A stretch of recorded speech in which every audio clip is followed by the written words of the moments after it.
Hi friends, ఈరోజు మనం వరలక్ష్మి వ్రత పూజా విధానం చేసుకోవడానికి ఉపయోగించే సామాగ్రి చూద్దాము. ముందుగా వచ్చేసి పసుపు, కుంకుమ, గంధము, కర్పూరము, ప్రమిదలు, పసుపు గణపతి, అలాగే పూజా విధానం కోసం కూడా పసుపు గౌరమ్మ చేసుకుంటాము.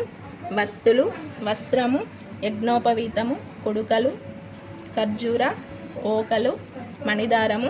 మనము పూజ చేసేవారిని 9 వరుసల దారముతో పూలను అల్లుకొని మన చేతికి ధరించాలండి. అలాగే అమ్మవారి అలంకరణకు ఆభరణాలు, 1 రూపీ కాయిన్స్ అండ్ శనగలు వాయనం ఇవ్వడానికి ఒక ముందు రోజు నైటే నానబెట్టుకోవాలండి. నానబెట్టిన శనగలనే మనం వాయనంగా ఇస్తాము.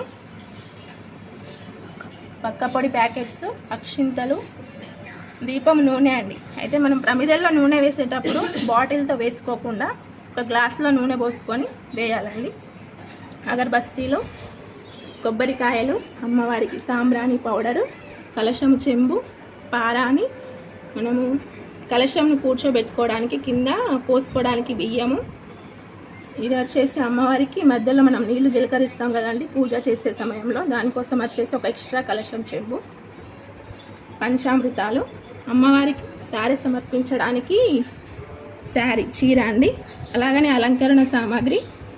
వచ్చిన వారికి మన ముత్తైదులకు వాయనం ఇవ్వడం కోసము గాజులు, కలశంను ఈ విధంగా మనం కొబ్బరికాయను ఈ విధంగా ప్రిపేర్ చేసుకొని పెళ్లి బొట్టు పెట్టాలండి. పండ్లు, పువ్వులు, ప్రసాదాలు, మామిడాకులు, తమలపాకులు.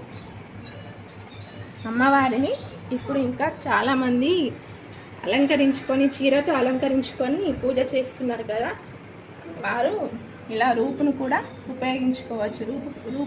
రూపు పెట్టి మనము పూజను ఆ రూపుతో అలంకరించి పూజను చేసుకోవచ్చు అండి.